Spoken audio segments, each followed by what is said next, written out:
I opened my phone and sighed loudly. 20 calls again today. The screen shows a large number of incoming calls. All of them are from my mother-in-law. She left several messages on my answering machine, all demanding money. Where is the $3,000 for my husband's hospital bills? We can't live like this. You are abandoning me. You heartless wife. I'll never forgive you. You should transfer the money to my account as soon as possible. I opened the voicemail with a completely cold feeling in my heart. What in the world is this person talking about? Does she really not think we don't know? I picked up my phone with the intention of putting an end to all this. My name is Megan.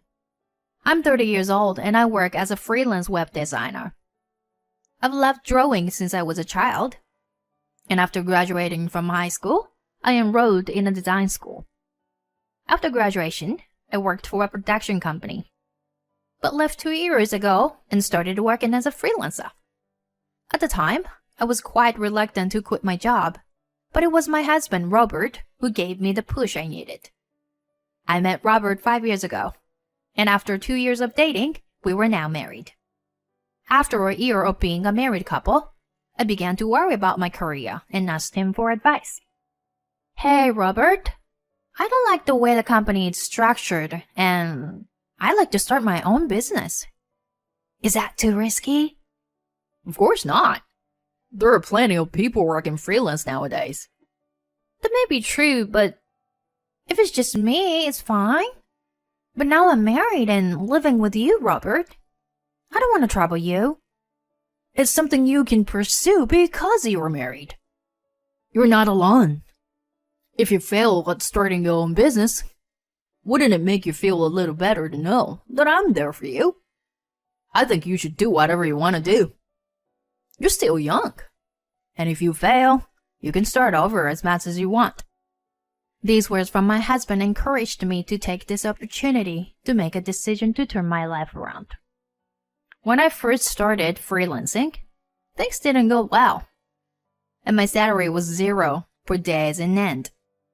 Even so, I used the social media and advertised on my blog and website. And gradually the number of requests for design and restoration work increased. 2 years have passed since then. And what started out as cheap restoration commissions have now grown to several $100s per commission, sometimes even 1,000. Of course, there is joy in the constant flow of work. But more than that, I was filled with gratitude to my husband. Then one day, I was working during the day when I received a call on my phone from an unknown number. I answered the call, taking into account the possibility that it was a work-related call, since it was not blocked. Yes, hello? Then I heard a familiar voice on the phone. Oh, hello, Megan? It's Linda. Linda? How did you get my number? I asked Robert for it. I need to talk to you for a minute. Can you hold on a second, please? I quickly opened my phone to find a message from my husband. When I checked the contents, it said, My mom asked for your contact information, and I gave it to her. And it also included my mother-in-law's phone number. I put my phone to my ear again and continued talking to my mother-in-law. I'm sorry, Linda. I didn't check the message from Robert. It's okay. I know you're busy at work. Robert told me that you've been busy with more and more work since you started freelancing. Well, thankfully, with Robert's support, I've been able to do what I want to do. Wow, that's just perfect. Huh? I was curious about my mother-in-law's expression, so I asked her about it, and she immediately opened her mouth. Actually, I haven't told Robert yet, but his father, Stephen, is not doing so well. What's wrong with Stephen? He went to the hospital the other day, and they found out he had cancer. And he said he didn't want Robert to find out about it. Oh, so that's what happened? Oh my gosh. Shouldn't he get treated as soon as possible? Yeah, I know. But I don't have any income. And his savings.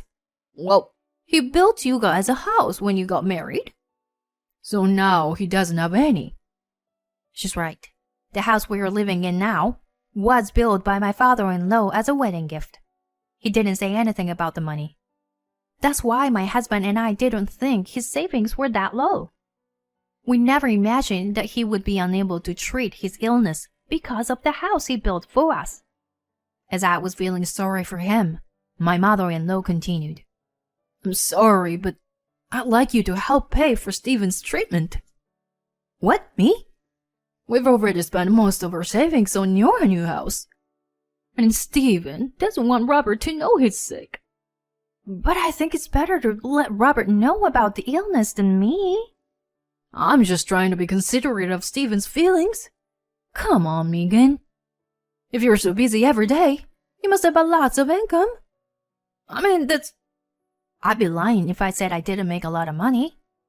I'm making many times more than I did when I was working in the office. But I'm the only one who knows about my father-in-law's illness. And I'm the only one who has to pay for his treatment. While I was thinking about this for a while, my mother-in-law followed up with a sigh. Megan, if we can't get Stephen the treatment he needs, it could get worse. What would Robert think? Do you know what the worst-case scenario would be? I wish I could count on Robert too. But Stephen doesn't want to. But, Megan, you're the only one I can ask. I'm begging you. Please, pay for his treatment. After that, my mother-in-law asked me for help several times. And there was no way I could refuse. I wanted to help my father-in-law. So I decided to accept the offer of assistance. I'll send you the amount and account number later. So please transfer the money as soon as possible. My mother-in-law said and hung up the phone. A sigh escaped my mouth as I finished the exchange. Was this really the right thing to do? But if I hadn't provided the money, Stephen would have. He's been good to me since we were first married, and I want him to get better somehow. I can't discuss my father-in-law illness with my husband because I have promised with my mother-in-law. The next day, I received a message from my mother-in-law with her bank account number and a request for $500 to be transferred to her account. The initial $500 was increased to $1,000 2 months later, and now, 6 months later, it has jumped to $3,000. I was beginning to have my doubts, as I should have expected, because the costs were so high. Unfortunately, my parents-in-law's house is far away, and I can only visit them once a year at the end of the year, but I have to work. And if I took my husband with me, he would find out that his father is ill.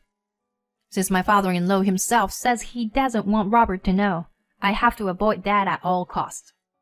However, sending $3,000 every month is a lot to ask for. So I called my mother-in-law. Excuse me, Linda. Sending $3,000 every month from now on is indeed. How can you say that? When Stephen is doing his best to get better?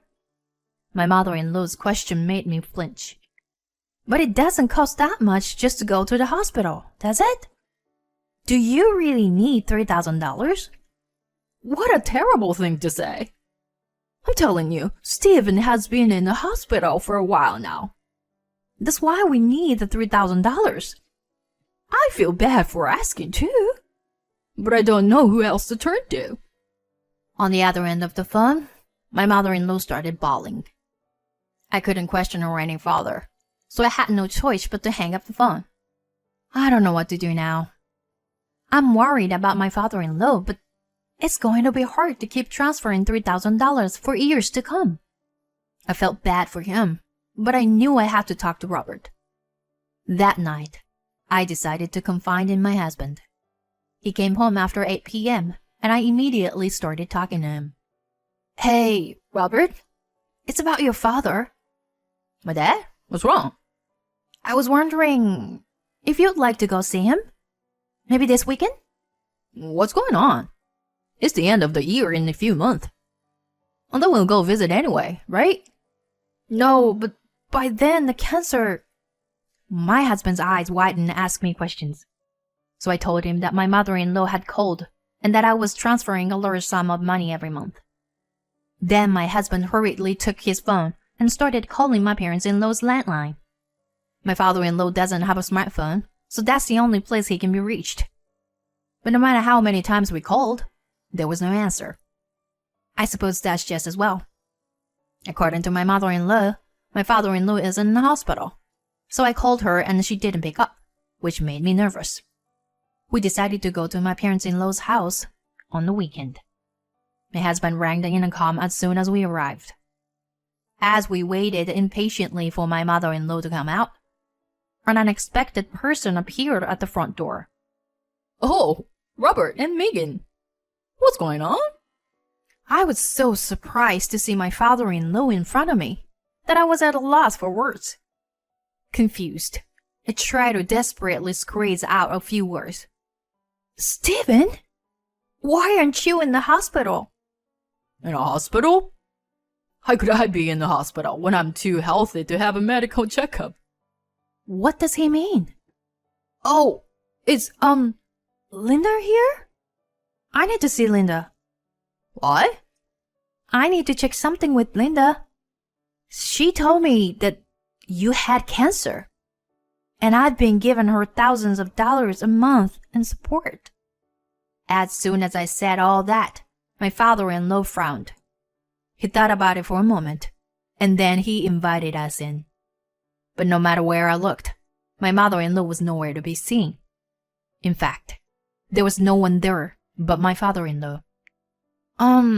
Where is Linda? I asked, and my father-in-law bowed his head in apology. I was puzzled as to what was going on, but my father-in-law began to speak slowly. Actually, we're spreading right now and thinking of divorce. She's been spending all my savings in my account. No way! But Linda told me you had cancer, and I was transferring $3,000 every month to pay for your treatment and hospital stay. I called and no one answered the phone, so that's why we came today. That's all a lie. I don't know where she is now, but we started living separately about 6 months ago. I didn't want you guys to worry, so I kept it quiet. The phone at home just broke the other day, and I'm trying to fix it. So you're saying that Linda's whole story is a lie? Yeah, that's right. She probably lied to get the money transferred to her, and she's probably living off of it somewhere right now. I was speechless at the truth. I had no idea that my mother-in-law had been deceiving me for 6 months. The moment I realized what had happened, my blood started to boil. I couldn't believe it. That it had all been a lie. She told me that Stephen's savings account was empty. But in the end, it was her who spent the money. This is unforgivable. I'll never transfer any money to her again. I couldn't stop being angry at the fact that she lied about my father-in-law being sick and used me for her own convenience. After talking it over with my father-in-law and my husband, I decided to stop any more transfer to my mother-in-law. We also decided to ignore any contact from my mother-in-law. Even after a month had passed since I stopped the transfer, my mother-in-law still called me every day. She was so persistent that I set my phone to silent mode and went about my business. The number of calls from my mother-in-law increased day by day, and on this particular day, I opened my phone again and sighed heavily. There were 20 calls today, and the screen would show a large number of incoming calls. All from my mother-in-law, of course. Several of them had messages left on the answering machine, all demanding money. Have you paid my husband's hospital bill of $3,000 yet? We can't live like this. Are you going to abandon us? You heartless wife. I won't forgive you. You should transfer the money to my account as soon as possible. I opened the voicemail with completely cold feeling in my heart. What in the world is this person talking about? Does she really not think we don't know? I guess it's not a good idea to keep her on her toes any longer. Determined to put an end to all this, I picked up my phone and called my mother-in-law. And my mother-in-law answered the phone as if she had been waiting for me. Hello. Why are you ignoring my calls? Don't you care about Steven? I don't think she realizes that my husband and I already know the truth. I responded in a nonchalant manner. Linda, please come down. How can I be calm? If you don't transfer the money, Steven will be kicked out of the hospital. What are you talking about? Isn't Steven fine? Huh? Megan, what are you talking? You lied about the cancer in the first place. Did you think that since we live so far away, we wouldn't find out? My mother-in-law must have sensed something bad from what I said. Her bossy attitude disappeared, and she became somewhat distant. Megan, I'm sorry, but I think I misspoke. Steven is not actually in the hospital, but it's true that he has cancer, so... Oh, I see. Steven said he was completely healthy, though. Yeah, no, just wire me the money. Otherwise, we can't survive. You mean you can't survive, right? You've been spending Steven's savings, and now you're trying to rip me off too. How do you? Because I talked to Steven in person. He was a little plumper than when I saw him at the end of last year. He says it's because he's less stressed now that you're gone. Even my mother-in-law started to wince when I told her that much. I knew I was wasting my time talking to her, so I said, I'm not going to do what you say anymore. I have no intention of helping you or having anything to do with you in the future. So please, don't contact me again. Oh, and I will charge you for all the money I have transferred so far. Wait a minute. If you do that, my life will... I don't care about that. Steven and Robert are fed up with you. They want nothing to do with you ever again. So, from now on, you're on your own. Goodbye. Megan, wait a minute. I interrupted my mother-in-law, who was already in the middle of a sentence, and I hung up the phone. I blocked her number and cut off all relations with her. Afterwards, my father-in-law and mother-in-law officially divorced. I consulted a lawyer and demanded full repayment of all the money I had transferred to my mother-in-law. Apparently, my mother-in-law had contacted my father-in-law to ask for a loan as well. And thanks to him, we were able to locate her current address. Since it was too much to pay back in one lump sum, my mother-in-law had to go to work. She has been a housewife all her life, and there is no way she can get a full-time job now, so she is working several part-time jobs to make ends meet. I hope that she will spend the rest of her life paying back the money and reflecting on her own actions, but she's still as busy as ever. Now that my mother-in-law is gone, my days are back to being peaceful. My husband and I are talking about scheduling more frequent visits to my father-in-law's house in the future. While my father-in-law is still in good health, I want to show him as much filial piety as I can.